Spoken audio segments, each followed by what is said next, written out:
Ces vidéos sont des récapitulatifs de concepts, informations ou anecdotes publiées dans des précédentes vidéos. Graines d'étoiles, projection astrale, enlèvements astraux et missions de l'âme nocturne, partie 2. Comme je l'ai expliqué dans mes autres vidéos sur le paranormal, le côté astral est énormément plus vaste que le monde physique, qui n'est laissé que comme un domaine défini et existant dans une bande de fréquences très étroite du son et du spectre de lumière blanche. Les plans astraux sont habités non seulement par des humains désincarnés et des personnes en général, mais aussi par une très grande quantité de toutes sortes d'entités astrales et d'animaux astraux, qui peuvent être liés à des êtres vivants du côté matériel, ou non, car beaucoup n'existent que dans l'astral. De plus, l'astral est également rempli de manifestations d'égrégores engendrées par le pouvoir de manifestation négligent des gens et des groupes d'individus dans le monde des vivants, qui n'ont aucune idée de la façon dont leurs actions, idées et peurs forment une réalité effective.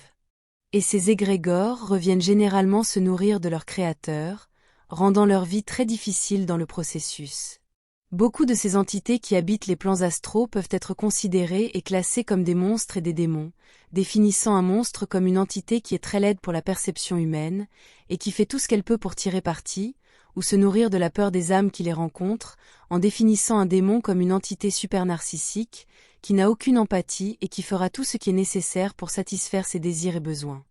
Les unités militaires astrales savent tout cela et sont préparées et entraînées à faire face à toutes sortes de monstres, d'entités et de démons dans l'astral, ainsi qu'à rencontrer et à traiter d'autres combattants alliés ou ennemis qui opèrent également dans l'astral. Ces unités ne sont pas nouvelles, mais en raison de leur nature, il est impossible de divulguer leur existence au public. Cela va à l'encontre des intérêts des gouvernements, et seules quelques personnes dans la communauté spirituelle et extraterrestre ont osé les mentionner, principalement dans le contexte des super-soldats et des situations de Milab, définissant un Milab comme essentiellement un enlèvement militaire.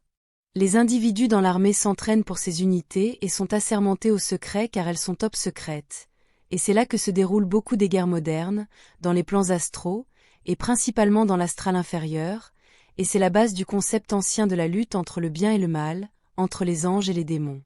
Et cela se rapporte aux graines d'étoiles car beaucoup d'entre elles sur Terre accomplissent leur mission pour leur race et faction.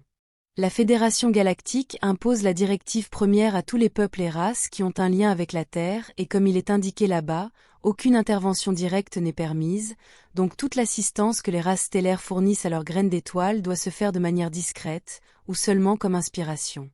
Pourtant, l'influence qu'une race ou un groupe stellaire peut exercer sur ces graines d'étoiles est plus facilement réalisée à travers l'astral. Et c'est aussi pourquoi il y a tant d'activités là-bas, car bien qu'en théorie la directive première couvre également l'astral, elle est encore plus douteuse là-bas que dans le monde matériel. Il est plus facile de tordre les règles d'engagement là-bas, et d'exercer une influence presque directe sur le monde matériel et sur les personnes qui s'y trouvent, depuis le côté astral. Beaucoup de graines d'étoiles mènent des vies ordinaires sur Terre, avec des emplois ordinaires, mais la nuit, elles sortent dans l'astral pour accomplir des missions importantes pour leur race stellaire, et ces graines d'étoiles peuvent ou non se souvenir ou même être conscientes de cela, tout en étant éveillées dans leur corps physique. C'est une partie de la mission de leur âme de travailler depuis les plans astraux de la Terre, pour transformer et changer le monde matériel pour le mieux. Bien que ce qui est pour le mieux ou non soit assez subjectif, car le but même du monde matériel est de fournir un ensemble d'expériences d'apprentissage pour les âmes incarnées là-bas.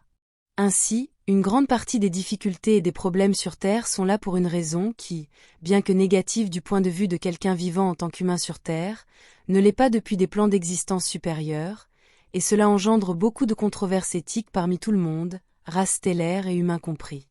Beaucoup de gens, principalement des graines d'étoiles, utilisent leur corps physique comme une sorte de vaisseau mère pour leur corps astral, ils l'utilisent comme un endroit où revenir pendant qu'ils se reposent et se préparent pour une autre mission astrale la nuit suivante. Car le corps physique offre beaucoup de protection à l'âme contre les attaques astrales des entités qu'ils ont rencontrées pendant leur sommeil et leur projection astrale, bien que cela soit également relatif à chaque individu. Et un symptôme clair de cela est de se réveiller constamment épuisé ou fatigué sans raison apparente, présentant clairement des symptômes physiques identiques à ceux que les gens ont après avoir traversé des activités éprouvantes et stressantes, telles que d'avoir été dans une bagarre, une guerre ou un conflit. Et cela peut même inclure un SSPT, syndrome de stress post-traumatique, sans raison claire, et que les psychologues classifient à tort comme des troubles mentaux ou comme des expériences traumatiques d'enfance refaisant surface dans la vie d'un adulte, bien que cela puisse également se produire couramment chez les enfants. Par exemple, dans mon groupe ici, il y a un enfant qui vit constamment ce genre d'expérience astrale forte et stressante, et c'est Sophia Soarou, la petite Yazi de 11 ans. Pendant qu'il est sur Terre, un enfant qui traverse ce type d'expérience astrale peut présenter un comportement qui stresse fortement ses parents, et le pauvre enfant est souvent emmené chez le psychologue ou le psychiatre, où il finit par être lourdement et à tort médicamenté. Et comme c'est le cas pour les adultes, l'enfant peut ou non être conscient de ses activités astrales nocturnes, car elles sont cachées de la conscience de l'état de veille par le voile de l'oubli qui existe sur Terre, de la même manière que les rêves ne sont généralement pas rappelés. Et ces expériences astrales, lors de missions, ou quoi que ce soit d'autre, sont souvent confondues avec de simples rêves lorsqu'elles sont rappelées, bien qu'il n'y ait rien de simple dans les rêves, comme cela sera expliqué dans une vidéo future. Les enfants qui voient des choses et des entités de l'astral et interagissent même avec elles sont très courants. Presque tous le peuvent, surtout quand ils sont très petits ou jeunes, et cela s'exprime souvent par des amis imaginaires, ainsi que lorsqu'ils parlent à des personnes que les adultes ne peuvent pas voir. Et cela peut inclure des proches qui sont décédés dans le passé, et lorsque le jeune enfant partage ses expériences et ses données avec ses parents, ceux-ci peuvent se sentir très troublés lorsque l'enfant les décrit, des personnes qui ne connaissaient pas auparavant, mais que leurs parents connaissaient, comme des grands-parents décédés depuis longtemps, et ainsi de suite. Leur mission d'âme sur Terre est d'affecter la fréquence et la vibration de la planète entière depuis le côté astral, d'où cela se manifeste réellement. Mais c'est aussi une autre variante d'une expérience de vie d'apprentissage pour ces âmes, car le conflit n'existe que dans les royaumes inférieurs où la dualité définit tout, où l'antagonisme existe et où il y a des combats et des guerres, et j'insiste sur le fait que c'est la cause profonde de tous les problèmes observés dans le côté matériel, le monde des vivants, car ce n'est qu'un reflet limité de tout ce qui se passe dans le côté astral. Plus la vibration d'un royaume est élevée, plus sa fréquence existentielle est élevée, plus il y a d'intégration, plus il y a d'amour, et moins il y a de conflits, car il devient évident que nous sommes tous un dans notre voyage d'âme pour réaliser que nous sommes la source elle-même. Il y a beaucoup d'activités dans les plans astraux, en particulier ceux qui sont juste en dessous de la plage des fréquences de perception, qui définissent les limites du monde des vivants.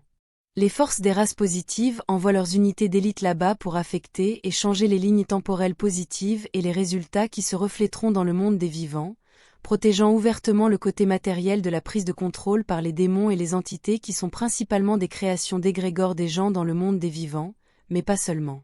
Les plans astraux sont faciles à atteindre en utilisant des moyens technologiques tels que des pods d'immersion totale, car ce qu'ils font, c'est traduire la fréquence de l'esprit d'une personne pour qu'elle corresponde au royaume désiré qu'elle expérimentera artificiellement. De la même manière qu'une expérience d'immersion totale est réalisée lorsqu'une personne stellaire utilise des moyens technologiques pour entrer dans l'expérience de la vie sur Terre en utilisant un portail organique, ou un corps vide avec une fréquence suffisamment correspondante.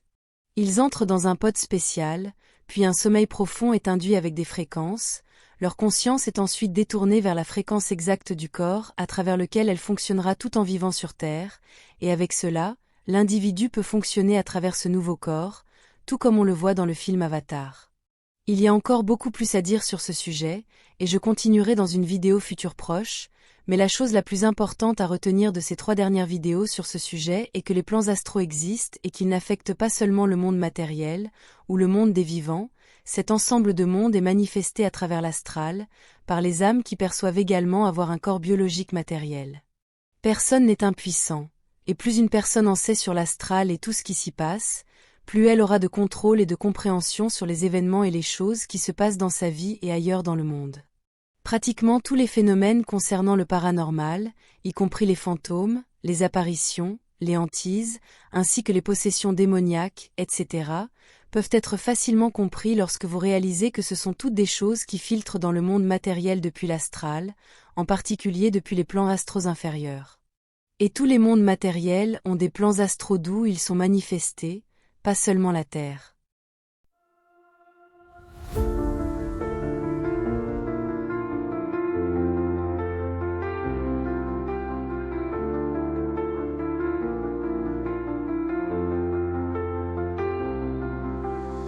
Dans les l'immensité des cieux, nos rêves se déploient.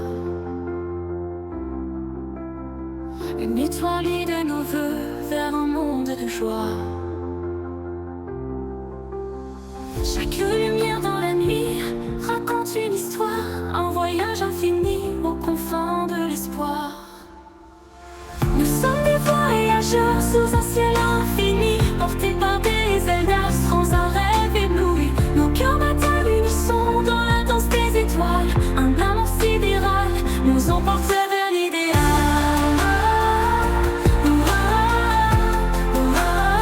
Nous emporte vers l'idéal.